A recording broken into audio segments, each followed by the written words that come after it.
completely senseless until I raise my head, and then he goes for that rear naked choke. So that's why we do our technical stand-ups, things like that. Most times if we go down and we're not in a mount position, say you take me down, I don't care how you take me down, I'm going down some kind of way, yeah.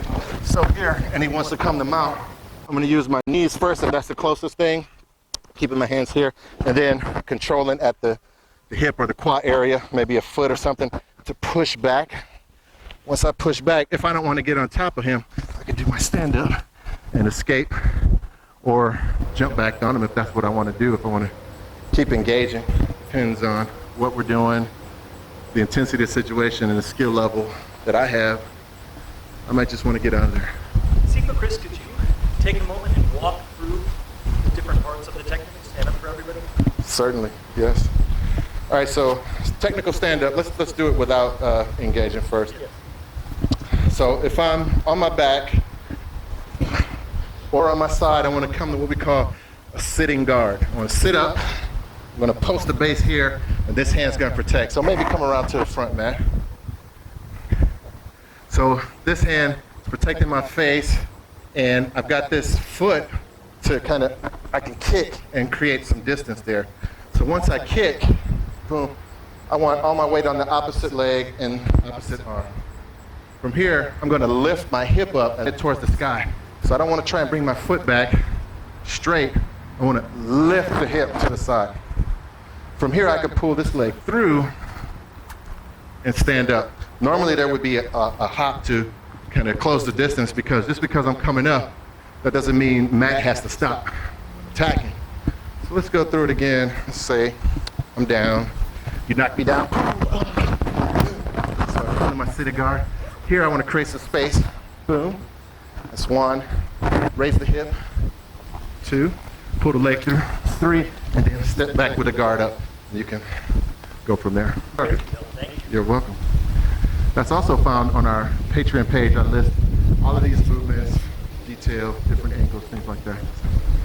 All right. So let's have you go down. So I'll take you down. All right. Punch or I don't know. So, all right. So maybe I'll take you down this way. We're talking about that way. I'm going to come in. So you're going to readjust. You're going to do your circle rock. There you go. You can actually, you want to keep the distance to get up. So you can push me back using one leg and put the other leg down. Boom, kick out. There. Yeah. Let's do it without me here. So, sitting guard.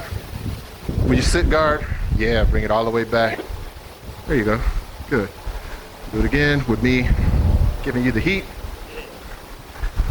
Let's say I came in here. Trying to come in, so he makes distance. Still trying to come in. He gets up. Right. All right, let's do punch. Take the person. So when I punch, you're gonna parry. I'll punch, kick maybe. You'll parry, take me down. I'm gonna create some distance, do my technical stand up, and then we'll switch. Okay.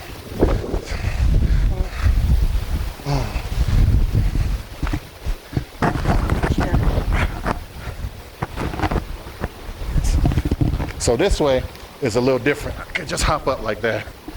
It's a little different than the way I showed, but it's still a good stand up.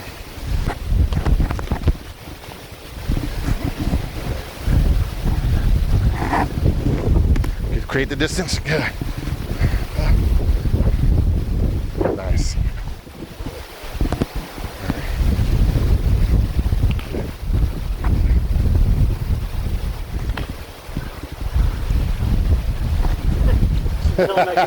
I'm making it harder, right?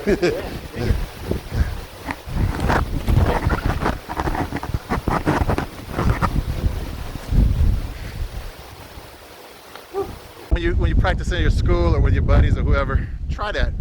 Try from stand up and just throw a couple shots. You're not trying to kill each other. Maybe that person parries, grabs you, does a takedown. Don't fight the takedown too much, but don't make it too easy for them. And then as you go down, do a nice fall, break fall maybe, or just roll, and immediately rotate. So that's why we do our circle rock. So you can just stay there. So if Matt takes me down, just stay right there.